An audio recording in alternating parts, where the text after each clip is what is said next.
queridos. É uma alegria muito grande estar aqui hoje para mais uma reflexão em torno da doutrina espírita.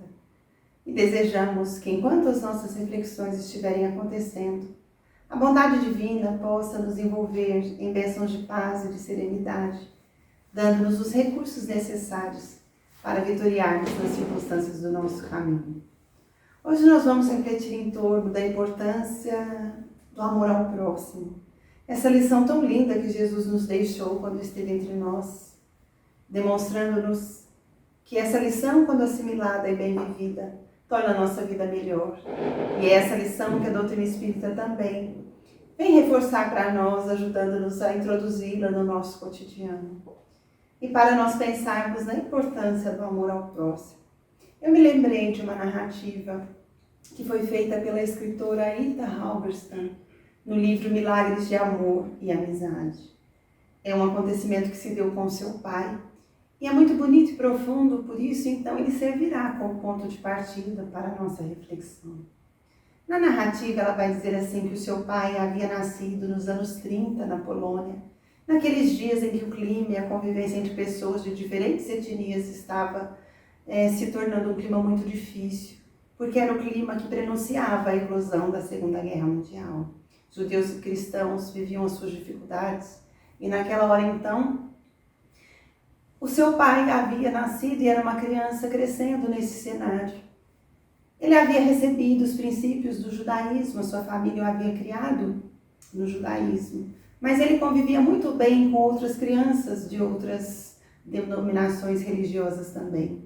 E dentre os inúmeros amiguinhos com os quais ele convivia, havia um amiguinho polonês que era cristão, com quem ele se dava muito bem, um dos seus amigos prediletos. Eles trocavam brinquedos, partilhavam as brincadeiras, trocavam selos, e houve um dia que eles resolveram trocar algo inusitado. Resolveram compartilhar as orações de suas próprias crenças.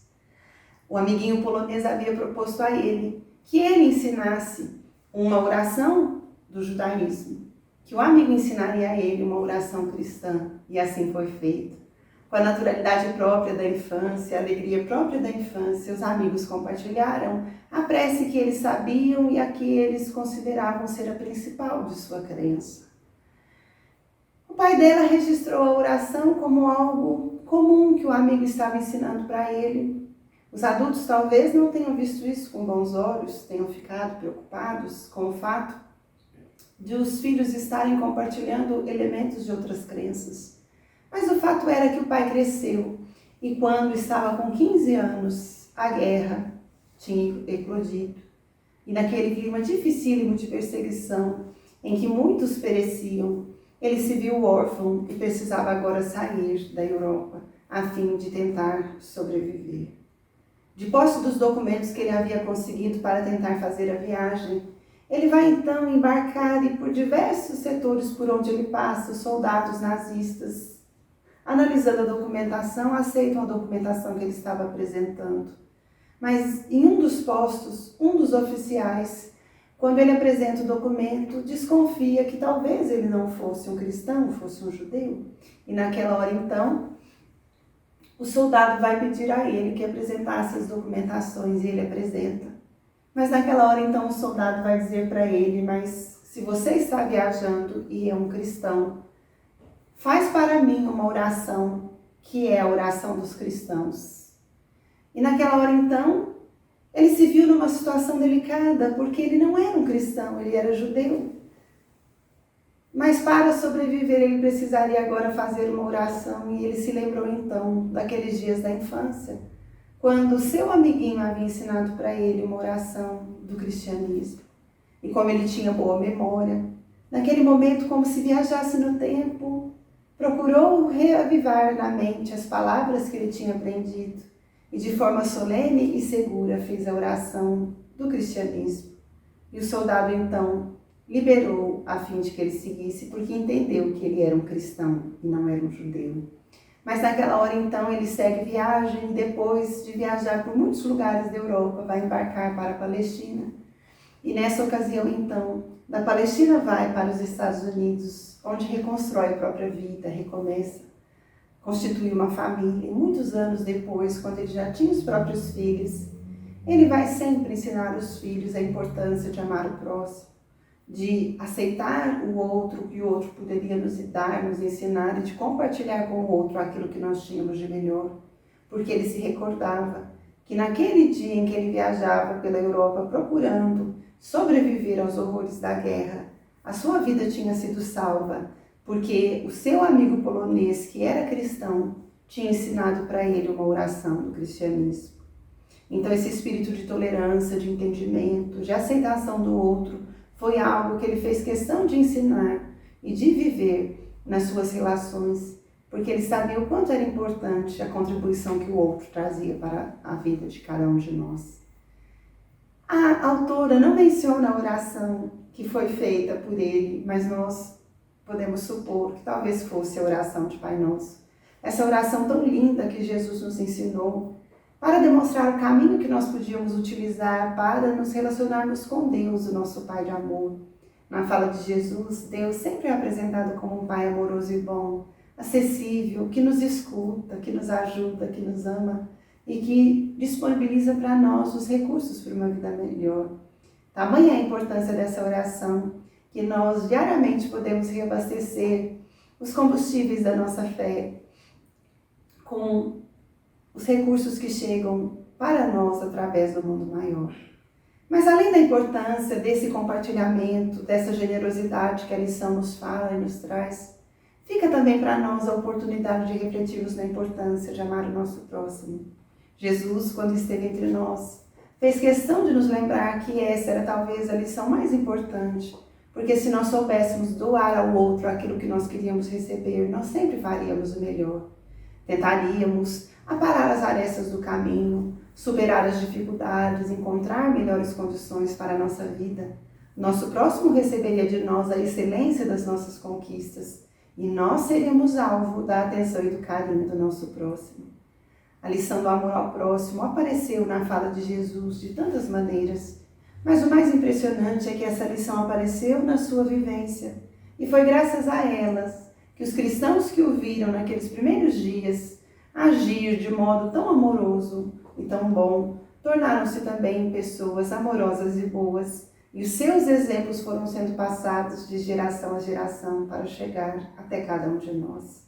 A lição de Jesus nos permite pensar que nenhum de nós poderia viver sozinho, nenhum de nós seria tão autossuficiente que se bastasse a si mesmo sem precisar do apoio ou da contribuição de um terceiro.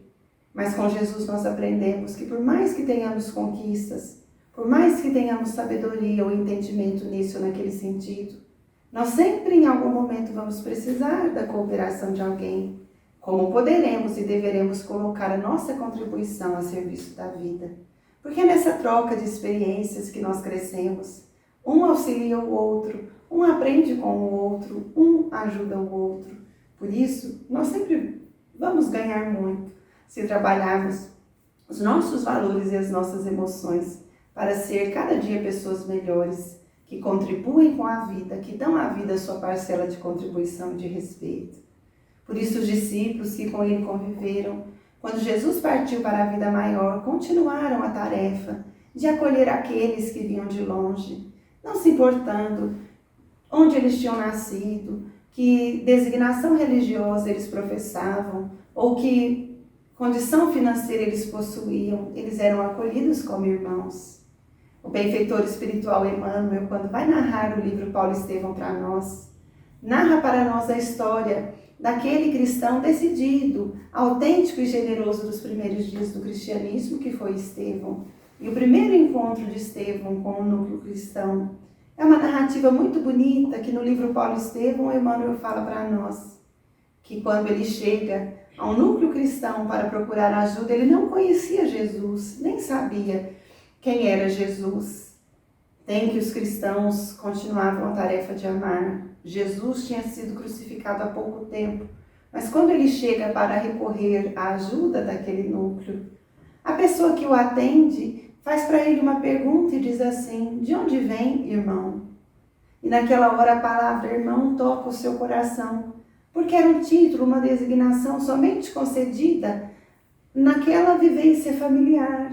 aos irmãos biológicos ou aqueles afetivos com quem se tivesse muito amor e muito carinho, para com quem se tivesse muita atenção. Mas aquele estranho, quando vinha acolhê-lo, chamava irmão, e ele, que estava numa situação muito difícil e febril, porque tinha sido vitimado pela peste que crescia e se alastrava naquele mundo antigo, naqueles dias, encontra forças para perguntar ao homem que o recebia com atenção e com carinho, e pergunta: amigo, por que me chamais irmão se não me conheceis? E eu lhe ouve uma resposta que mais tarde ele vai entender o sentido dela, porque ele ouve assim: porque todos nós somos irmãos em Cristo Jesus. Aquele núcleo o acolhe e o leva a Jerusalém, onde o apóstolo Pedro tinha se estabelecido depois da morte de Jesus.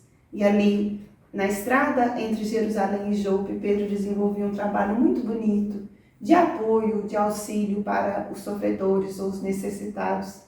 E esse jovem vai ao encontro de Pedro, sendo acolhido por Pedro com muito carinho. E ali, na convivência de Pedro e de João e da convivência dos outros discípulos, é que ele vai ter a grata alegria de conhecer Jesus.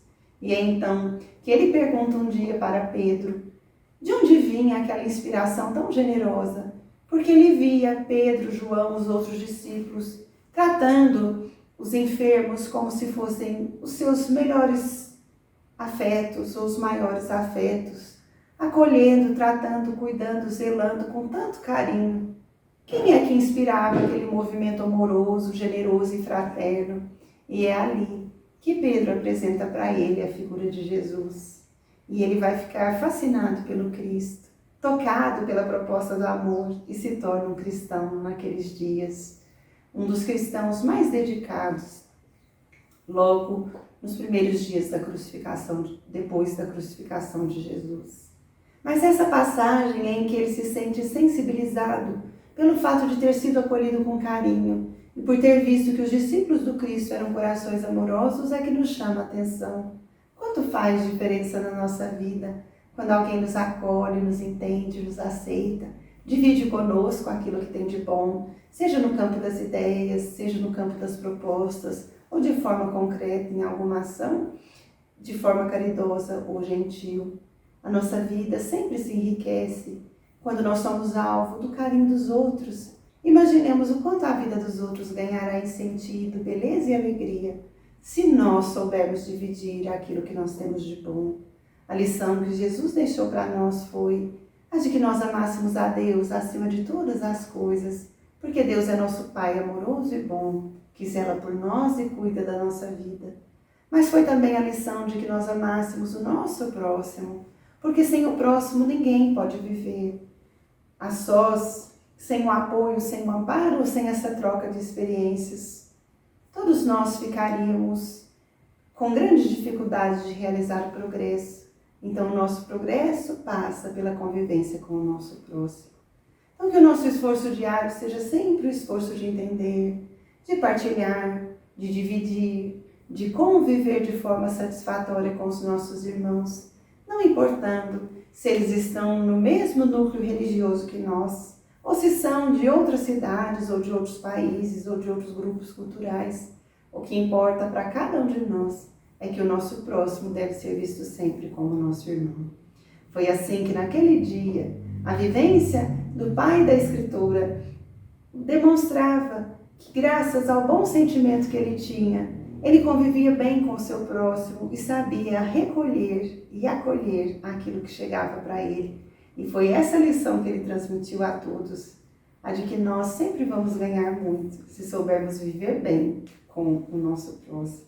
Que a mensagem de Jesus, que é a mensagem que a doutrina espírita traz para nós quando vai falar do maior mandamento, nós vamos encontrar no Evangelho segundo o Espiritismo a lição do maior mandamento, que é a lição do amor, e é a lição do amor ao próximo. Essa lição que a doutrina espírita nos relembra foi a lição que Jesus nos ensinou. E ela é de tamanha importância que nós devemos sempre meditar nela, mas meditar nela para aprender a viver cada dia um pouco melhor. Que Deus abençoe os nossos esforços de boa convivência com o nosso próximo e que cada dia seja dia de crescimento, de compartilhamento e de renovação espiritual. Muito obrigada por sua atenção. Que Deus nos ilumine sempre e nos dê sempre mais e melhor. Até um outro dia, se Deus quiser.